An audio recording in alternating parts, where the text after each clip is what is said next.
This. We've got a really interesting document here. It's basically laying out a blueprint, you could say, for achieving success. Yeah, a kind of master plan. And the big idea behind it is that, success isn't just luck. Right. It's not random. It comes down to specific traits, specific skills that you can actually learn. Exactly. It tries to take the mystery out of it, make it seem more like something you can consciously build.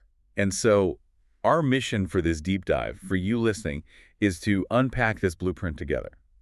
We want to pull out the really core ideas, the principles that seem to drive achievement and make them relevant for you. And we'll use the examples from the text itself to kind of illustrate things. Okay, so where does this whole thing kick off? Yeah. Maybe not where you'd expect. No, it doesn't start with like making lists or setting tasks right away. It goes deeper. Yeah, much deeper. It starts with what the source calls a burning desire. The point being that just kind of wishing for something, that's not going to cut it. You need this really intense drive, almost a compulsion, to make things happen. And it gives some pretty powerful examples, doesn't it? Oh, yeah. Like Thomas Edison working on the electric light. The source highlights, I think it was over 10,000 failed experiments. 10,000, Yeah. imagine. You don't stick with something through that many failures if you just have a casual interest. That's burning desire right there. Or the writer Fannie Hurst, facing, 36 rejections before she got one story published? Yeah, that's incredible resilience. Her desire to get published must have been just overwhelming compared to the frustration, And what's really striking is that the source puts this first, before any planning, before anything else. Suggest it's the absolute foundation, doesn't it? The non-negotiable starting point. Totally. It kind of forces you, the listener, to really look at your own goals. Are they just nice ideas, or is there that genuine burning need to achieve them, enough to push through the tough stuff? Okay, so assuming you have that fire or you're working on building it, where does the blueprint go next? It gets more practical. Right. Then it moves into goal setting and making detailed plans. This is framed as the basis of every achievement. And it's not about vague ideas, is it? Like, I want to be successful. No. The source insists on being super precise. If it's about money, okay, how much exactly?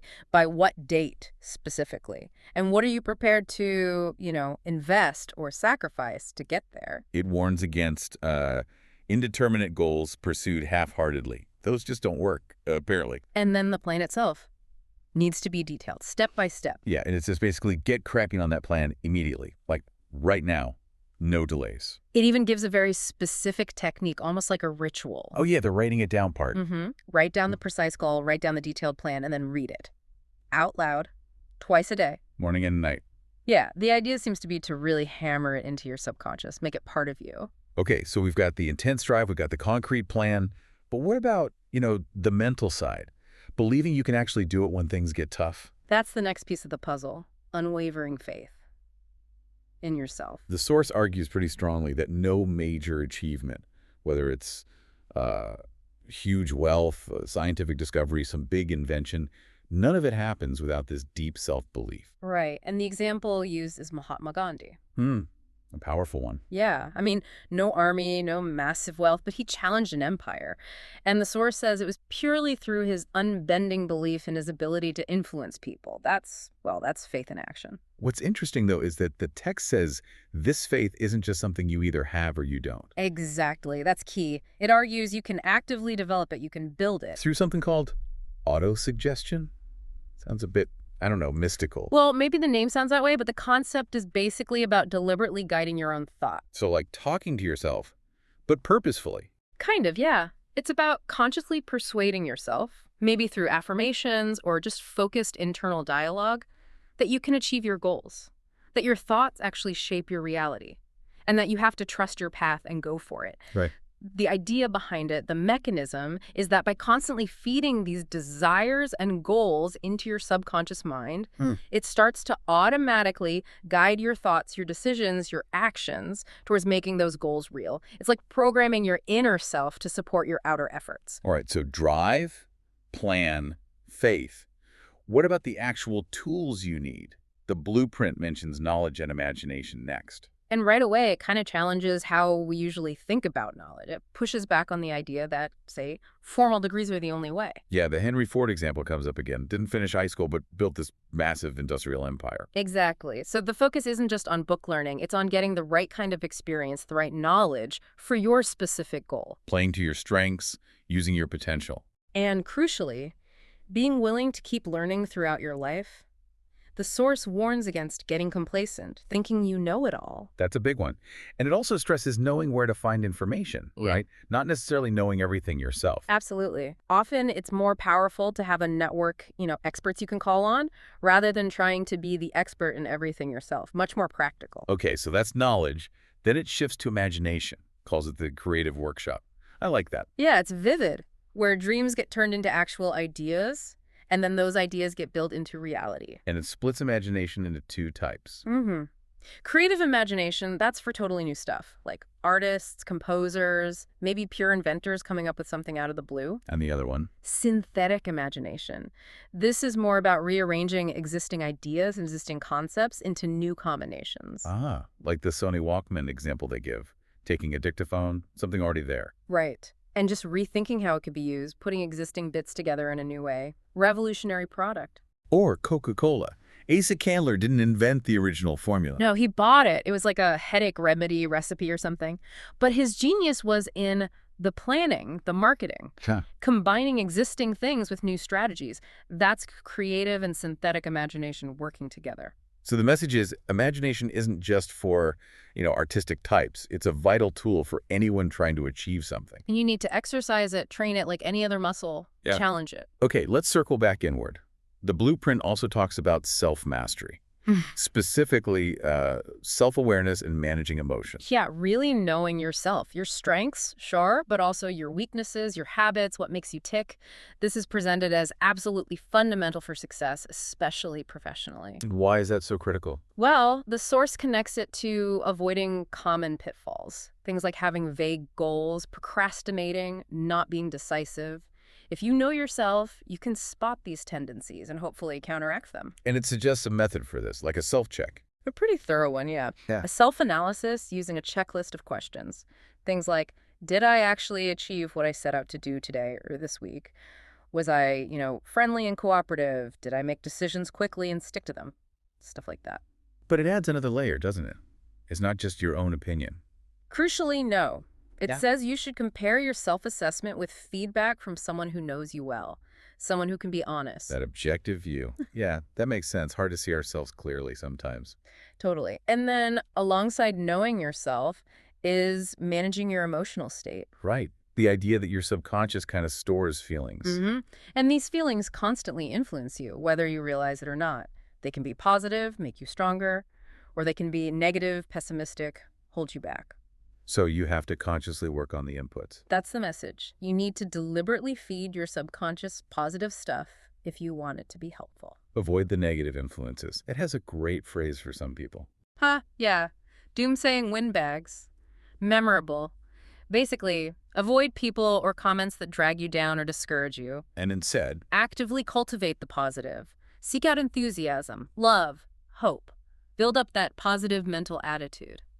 this internal focus seems to flow right into the next big theme, the mindset for actually doing things, determination and persistence. And the source makes a pretty bold claim here based on analyzing, 25,000 stories of failure? Yeah, huge number. And the main reason people failed, overwhelmingly, lack of determination. Wow, that's stark. It contrasts that with successful multimillionaires describing them as making split-second decisions. And then sticking with them, firmly, following through. Right, real commitment. It even suggests a bit of stubbornness can actually be good. As long as it's not just being blindly obstinate. Exactly. The Henry Ford example, again, sticking with the Model T even when people said to change it. And it kept making money for years because he held firm. But there's also advice on protecting that determination, especially if you know you can be easily swayed. Like keeping your plans kind of quiet. Yeah. Don't give everyone a chance to shoot them down. Share only with people you absolutely trust, your core team, maybe a mentor, someone really supportive, not just anyone who might offer a negative opinion. Okay, so determination gets you started and keeps you focused. What about when you hit roadblocks? Because you will hit them. That's where persistence and endurance come in. Hmm. They're presented as essential because obstacles are just part of the journey, not if, but when. So persistence is about just keeping going. Keeping going, yeah. Constantly working on the goals without losing sight of the end game. But, and this is important, it's not about being rigid. So you need to be willing to adjust the plan if needed. Right, like maybe change a price or tweak a strategy based on feedback or results, but the core goal, the desire, remains firm. It's flexible persistence, not just stubbornness. And the source boils this down to 4 rules for building persistence, like a little training program. Pretty much. Rule 1, have that concrete goal fueled by the burning desire we talked about. Got it. Rule 2, have that thorough, precise plan. Know your steps. Makes sense. Rule 3, actively shield yourself from negative, discouraging opinions. Don't let them in. Okay. And rule 4, build a close, trusting relationship with someone or maybe a small group who genuinely supports you and believes in you. That sounds like a solid foundation for endurance. And if you think about that last point, that supportive relationship, it leads into another really interesting concept. Sometimes your goals are just too big to tackle alone. Right. You need help. You need other people's skills, ideas, maybe just moral support. Which brings us to the idea of the brain trust. Now, this isn't just like having a few friends you chat with, is it? No, the source defines it more formally. It's a selected group, chosen for their intelligence, maybe specific expertise. And they're united around a common goal. They provide mutual backing, they help each other develop skills, and there's a system of sort of checks and balances within the group. So it's structured support. Yeah. And the benefit. It talks about a synergistic effect, that the combined knowledge, energy, resources of the group can achieve way more than just adding up what each person could do individually. Like 1 + 1 = 3 or even 10. Exactly. It allows the group to achieve things that would be completely impossible for any single member working alone. That's where it gets really powerful. So if we step back and look at all these pieces, the desire, the plan, the faith, the knowledge, imagination, self-mastery, determination, the brain trust, what's the big picture here? Well, the overwhelming message coming through is that success or wealth or achieving whatever big goal you have, it's very rarely just down to luck. It's not a lottery ticket. No, it's almost always the outcome of deliberately applying these kinds of principles, these learnable skills and traits. So this blueprint, it really tries to lay out a path, how to figure out your goals, how to turn them into action. Yeah, what skills you need, what knowledge is important, and maybe most importantly, the kind of mindset and approach that people who achieve great things tend to use. It really does offer a remarkably clear path, doesn't it, when you lay it all out like that? Yeah, it emphasizes that internal stuff so much. The burning desire, the faith, knowing yourself, positive emotions, determination, persistence. And then it layers on the more external structures like the detailed planning, getting the right knowledge, using imagination. And strategically bringing other people in, like with the brain trust idea. And these aren't presented as, magic secrets only some people have access to. Not at all. They're framed as practical things, approaches you can learn, skills you can develop. Anyone listening can start thinking about these things, start working on them in their own life right now. Which definitely brings up a question for you, the listener.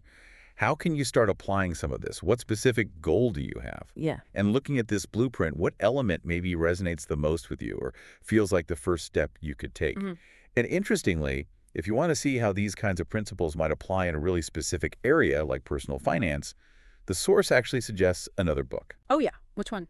It mentions I Will Teach You to Be Rich by Ramit Sethi. Describes it as very direct, very plan-focused. Ah, okay. So similar principles, but applied differently. Seems like it. Focusing on practical steps, saving early, automating your investments, making your money work for you. It's just another example of where having that clear goal, a solid plan, persistence, and self-belief really pays off. It makes you think, doesn't it? Where else in your life could this blueprint make a difference? What really stands out to you?